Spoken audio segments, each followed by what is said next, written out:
વીરપસલી વ્રત કથાનો મહિમા। પવિત્ર શ્રાવણ માસના કોઈ પણ રવિવારે આ વ્રત થઈ શકે છે। બીજા રવિવારે એ વ્રત પૂરું થાય।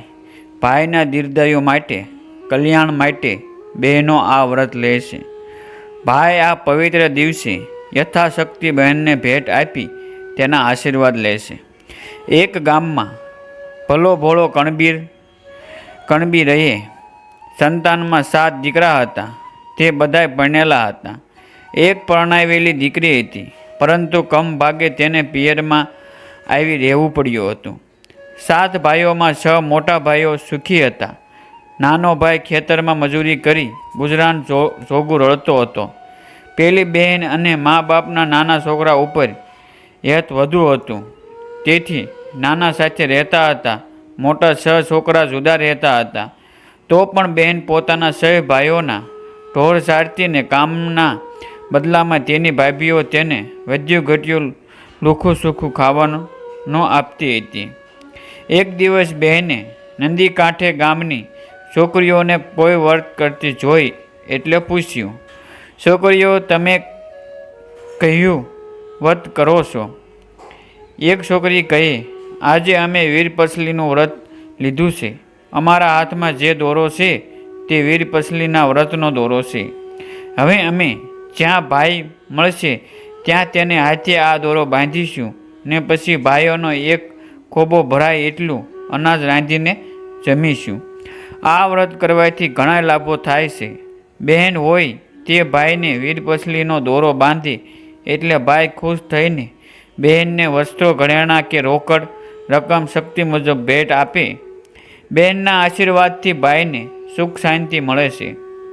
બહેને વીરપસલી વ્રતની વિધિ માટે પૂછ્યું તો એક છોકરીએ કહ્યું, સૂતરના દોરાની 8 શેર લઈ તેને 8 ગાંઠ વાળી પવિત્ર જગ્યાએ રાખવાનું। 1 અઠવાડિયા સુધી રોજ સવાર સાંજ તે દોરાને ધૂપ દેવાનો। પછી જમાય અઠવાડિયું પૂરું થાય એટલે એ દોરાને પીપળાના થડે બાંધી દેવાનો। એમ કહી એણે 8 શેરના 8 ગાંઠવાળા દોરા બનાવીને બહેનને આપ્યા અને કહ્યું, બહેન, દોરા 8 છે, પણ તેમાંના 7 જ દોરા તારા ભાઈઓને કાંડે બાંધવાના। 8મો વધે તે દોરો પીપળાના થડે બાંધી દેવાનો। બહેને તો હરખભેર વ્રતના દોરા લઈ સીધી નાના ભાઈને ઘરે ગઈ અને ડોશીને કહ્યું, માં, મેં વીરપસલીનું વ્રત લીધું છે, એટલે વ્રતના દોરાને ધૂપ દેવા ચૂલામાં અંગારા રાખી મેલજે। ભલી ડોશીએ ચૂલો ઠાર્યો નહીં, પરંતુ બહેનની અદેખી ભાભીઓએ તેનું વ્રત ભાંગવા સાનામાના ચૂલામાં પાણી રેડી દીધું। બહેન આવી ત્યારે ચૂલામાં અંગારા ન મળે। ડોશીએ ફરી ચૂલો પેટાવ્યો, તેના અંગારા લઈ નાની બહેને વ્રતનો દોરાને ધૂપ દીધો। ત્યાર પછી તેણે ઘરમાં જે પડ્યું હતું તે ખાઈ લીધું। વ્રતના 8 દિવસ પૂરા થયા એટલે વ્રતનું ઉજવણું કરવાનું હતું। આથી ડોશીએ તેને કહ્યું, બેટી, હવે તું તારા 6 ભાઈઓને વ્રતના દોરા બાંધી આવ। જો તેઓ ભાવથી બોલાવે તો બોલજે ને જમાડજે તો જ જમજે। બહેને એ ભાઈઓને વ્રતના દોરા બાંધ્યા, પણ કોઈએ કંઈ બોલ્યું નહીં। પછી જમાડવાની તો વાત જ ક્યાં રહી। બહેને તો 6 ભાઈઓ પાસેથી ઉદાસ થઈને નાના ભાઈને દોરો બાંધવા ખેતરે દોડી ગઈ અને ભાઈ વીરપસલી કહી તેના જમણા હાથના કાંડે દોરો બાંધી દીધો ને આશીર્વાદ આપ્યા કે, ભાઈ, તમારું કલ્યાણ થાવ, જુગ જુગ જીવો મારા વીરા। આ ભાઈ ગરીબ હતો, તેની પાસે કશું જ હતું નહીં। બહેને તેને મૂંઝવણમાં પારખીને કહ્યું, ભાઈ, તમે જે આપશો તે વધાવી લઈશ। ફૂલ નહીં તે ને તો ફૂલની પાંખડી આપો તો એ બસ છે। ખેતરમાં વાવવા માટે 1.25 શેર કોદરા પડ્યા હતા, તેના પર ભાઈની નજર ગઈ। તેણે તે બહેનને આપ્યા માટેનું ઢેરું આપ્યું અને કેડિયામાં 1 પૈસો પડ્યો હતો તે આપ્યો।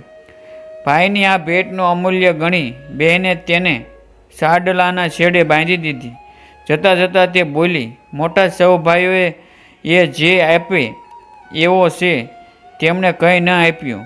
તેમના કરતાં તો તું સારો છે, આટલું તારી પાસે હતું ત્યાં આપ્યું। તે સાસા હૃદયથી કોદરા આપ્યા તે કમોદ બરાબર છે. માટીનું ઢેફે એ ગોળ બરાબર છે અને પૈસા તો મારા મનની સોના મોહરો બરાબર છે. મારા વીરા, તે મને આટલું આપ્યું તે મારા મનનું ઘણું છે. બેને ઘેર ગઈ તો પતિને ખાટલામાં બેઠેલો જોયો. ડોશીએ કહ્યું, બેટી જમાઈ તેડવા આવ્યા છે. તે આ વખતે વીરપસનું વ્રત કર્યું તેનું ફળ તને આજે જ મળ્યું. ડોશી મૂંઝાઈ કે દીકરીને આપવું શું? બહેનની ભાભીઓએ ને કાને વાત ગઈ કે આજે નણંદને સાસરિયાથી તેડું આવ્યું છે. એટલે સહી જણીઓએ બહેનની મશ્કરી કરવા ગાભા ચિત્રા ભરીને એક પોટલી તૈયાર કરી તે સાસુને આપીને કહ્યું, નણંદબાને આટલું અમારા તરફથી આપજો. એવામાં નાનો ભાઈ કામ પડતું મૂકી ઘેર આવ્યો. તેણે બહેનને કહ્યું, બહેન, તું ઘણા વર્ષો પછી તારા સાસરે જાય છે, પરંતુ મારી પાસે તને આપવા જેવું કશું જ નથી. બહેન કહે, તે મને આટલું આપ્યું તે શું ઓછું છે? કોદરાને હું કમોદ માનીશ, માટીને ગોળ માનીશ ને પૈસાને સોના મોહર માનીશ. મન સગા તો કથરોટમાં ગંગા. ભાઈ, હવે હું જાઉં છું. માયની અને ભાભીની સંભાળ રાખજે. બેન સાસરે જવા તૈયાર થઈ એટલે તેને વળાવવા મોટો ભાઈ ગયો. ડોશી પણ ગયા. એવામાં ડોશીને યાદ આવ્યું કે દોરાને ધૂપ દેવા દેવતા વગર દીકરી શું કરશે? એ તો ઝટપટ ઘેર જઈને એક ઠીબરામાં દેતવા લઈ આવ્યા. જમાઈને થયું કે આ દોરો કોનો હશે? તો ડોશીની દીકરીએ કહ્યું, મેં વીરપસલીનું વ્રત લીધું છે, તેનો દોરો મારી પાસે છે, તેને ધૂપ દેવો પડે તે માટે જ માં દેતવા આપી ગઈ છે. આજે મેં વીરપસલી વ્રત કર્યું તો તમે મળ્યા. ચાલીને બંને થાક્યા હતા. એવામાં એક વાવ જોવામાં આવતા ત્યાં આરામ કરવા બેઠા. દેતવા ક્યાંય સુધી ચાસવો એમ વિચારીને ડોશીની દીકરીએ પ્રથમ દોરાને ધૂપ દઈ દીધો. પછી તે વાવમાં નાહવા માટે ગઈ. તેના વરે કહ્યું, કપડાં તો લેતી જા. તેણે કહ્યું, પછી માગું ત્યારે નાખજે. તેને ઝટપટ વાવમાં નાહી લીધું ને પતિને કહ્યું, હવે પેલી પોટલી છોડીને તેમાંથી સાડલા આપો. તો વરે કહ્યું, આમાં તો ઘણા સાડલા છે, કયા રંગનો આપું? વહુએ કહ્યું, હવે મશ્કરી રહેવા દો.